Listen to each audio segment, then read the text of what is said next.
الثاني على التوالي خرج عشرات الألوف من الأردنيين في مظاهرات شهدتها مدن عمان والكرك والطفيلة ومادبة والزرقاء وإربد احتجاجا على ارتفاع الأسعار.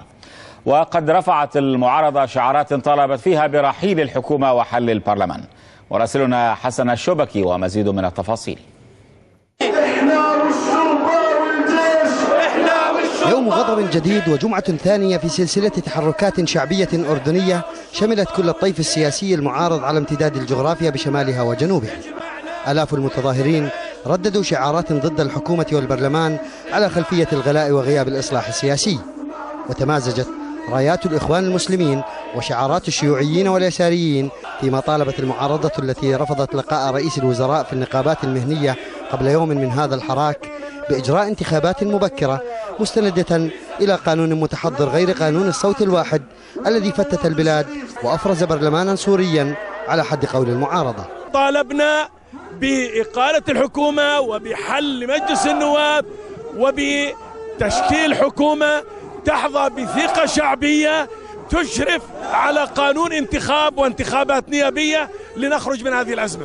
العودة عن قانون الانتخاب، هذا القانون الجائر الذي أضر بالوحدة الوطنية وبالاصطفافات المجتمعية وخلق حالات للعنف المجتمعي غير المسبوق في بلد مثل الأردن.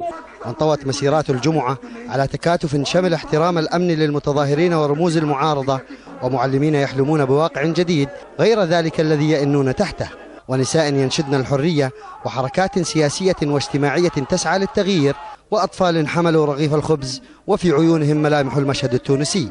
صوت الشارع الأردني موحد في عمان وباقي المدن والقرى ويطالب برحيل الحكومة وحل البرلمان الذي تماهى مع الحكومة كما يقول المتظاهرون وسخر من تلك الاحتجاجات. اعتقد بعض الدهماء أن استعارة الإيقاع التونسي موقف النواب من تحركات الشارع عمق الأزمة بين الحكومة والمعارضة وشملت البرلمان، وكما سعت المعارضة لكسب الشارع تحركت الحكومة للهدف ذاته.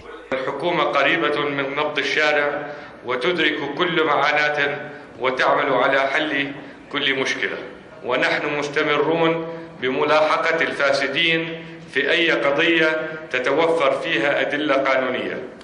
الجديد في سلسلة الاحتجاجات تلك أن صوت الرفض الذي كان يعلو عادة في المناطق الشرق أردنية التكوين حيال الغلاء وتردي الأوضاع الاقتصادية كما في عامي 89 و96 لم يعد كذلك، بل تصاعدت معه أصوات الأردنيين من أصول فلسطينية في مدن كبرى كالزرقاء ومناطق أخرى.